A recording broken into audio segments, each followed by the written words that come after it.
kembali dalam renungan harian GMI Ebenezer. Tuhan Yesus berkata, "Berbahagialah mereka yang lemah lembut, karena mereka akan memiliki bumi." Kita berdoa. Pada pagi hari ini kami bersyukur dan terima kasih Tuhan menolong, Tuhan memberi kekuatan kepada kami. Kami juga mau belajar taat akan segala perintah Tuhan, sehingga dalam kehidupan kami lewat ketaatan kami memperoleh segala berkat yang datangnya dari Tuhan. Oh Bapa yang baik, kiranya Engkau juga memberkati pada pagi hari ini. Sebelum melakukan aktivitas apapun, kami ingin mendengarkan suara-Mu.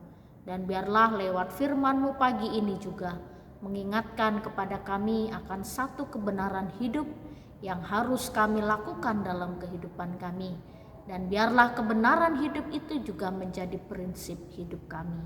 Terima kasih, berfirmanlah Tuhan kepada kami, karena kami siap untuk mendengar. Di dalam dan demi Yesus Kristus kami berdoa dan mengucap syukur. Amin. Pagi ini kita akan bersama-sama merenungkan satu tema firman Tuhan. Ketaatan Nuh menjadi teladan dalam hidup kita. Bapak, Ibu, serta saudara-saudari, pasti kita masih ingat bagaimana kisah Nuh. Nuh pada zamannya adalah orang yang dipilih oleh Tuhan, sehingga lewat Nuh semua manusia di bumi ini hidup. Karena hanya keluarga Nuh yang mampu bertahan dalam air bah yang Tuhan timpakan atau Tuhan jatuhkan ke bumi ini, hujan selama 40 hari 40 malam. Lalu Nuh dan keluarganya terkenal orang yang saleh, orang yang taat, dan orang yang tetap menjaga hidupnya. Mereka tidak tercemar meskipun sekeliling mereka pada zaman Nuh mereka hidup menjadi orang-orang di sekitar Nuh hidup tidak percaya kepada Tuhan, lalu mereka hidup sesuka hati mereka. Tetapi Nuh dan keluarganya tidak terpengaruh dengan kehidupan orang-orang zaman itu. Lalu Tuhan memerintahkan Nuh untuk membuat bahtera. Nuh membuatnya dari kayu gofir. Lalu sesudah bahtera dibuat, lalu Tuhan perintahkan, masuklah bawalah seluruh binatang satu pasang. Lalu Nuh mentaatinya. Dan selama ada di bahtera, Nuh dan keluarganya, mereka tidak kekurangan apapun, karena Tuhan sudah perintahkan untuk membawa bekal. Lalu hujan sudah tidak turun ke bumi, air pun sudah mulai surut. Dan ketika Nuh dia mengeluarkan burung merpati, dan merpati yang pertama kembali, lalu yang kedua tidak kembali. Lalu Nuh berpikir, oh ya, air sudah mulai surut. Dan ketika itu juga Nuh bisa saja keluar dari bahtera, tapi Nuh menunggu perintah Allah. Lalu Allah memberikan perintah kepada Nuh supaya Nuh dan keluarganya keluar dari bahtera. Bapak, Ibu, serta saudara-saudari, pada zaman sekarang ini sulit mencari orang yang taat seperti Nuh.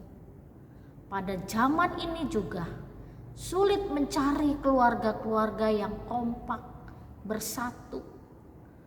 Anak, istri, suami sama-sama berjuang melawan banyak hal menghadapi tantangan hidup. Dan bagi kita yang sudah berkeluarga, kita merindukan keluarga kita, di dalamnya ada damai sejahtera, ada sukacita. Dan Nuh terkenal dengan kepala keluarga yang takut akan Tuhan. Minggu kemarin gereja kita merayakan Minggu P2MI. Kalau orang katakan Hari Father's Day atau Hari Ayah, merayakan bersama-sama Hari Ayah. Bagaimana seorang ayah, seorang bapak, seorang papa di tengah-tengah keluarga menjadi teladan di tengah-tengah hidupnya. Bahkan seorang ayah yang dapat menuntun keluarganya menjadi imam di tengah-tengah keluarga. Nuh adalah salah satu model dan salah satu contoh bagaimana kepala keluarga yang tetap memiliki hubungan yang baik dengan Tuhan. Lewat ketaatan Nuh itu memberikan pemahaman kepada kita bahwa segala sesuatu yang dikerjakan oleh Nuh adalah sesuai dengan kehendak Tuhan. Bapak, Ibu, serta saudara-saudari, di dalam Kejadian pasal yang ke-8 ayat yang ke-20, demikian bunyi firman Tuhan. Lalu Nuh mendirikan mezbah bagi Tuhan dari segala binatang yang tidak haram dan dari segala burung yang tidak haram diambilnyalah beberapa ekor. Lalu ia mempersembahkan korban bakaran di atas mezbah itu. Apa yang dilakukan Nuh setelah dapat melewati badai air bah? Apa yang dikerjakan Nuh pertama kali sesudah mereka dapat melewati badai air bah? Rupanya Nuh membuat mezbah. Mezbah mempersembahkan korban kepada Tuhan. Dia pilih korban yang baik. Dia pilih korban persembahan yang terbaik. Binatang-binatang yang berkenan kepada Tuhan. Yang haram tidak dia persembahkan, tapi sesuatu yang baik yang dia persembahkan. Dia bawa keluarganya, istrinya, ketiga anaknya dan ketiga menantunya untuk ikut serta menyembah kepada Tuhan. Lalu dalam persembahan mezbah, dia membuat mezbah lalu korban bakaran. Ini merupakan satu tanda bagaimana pemimpin keluarga dapat memimpin istri dan anak-anaknya.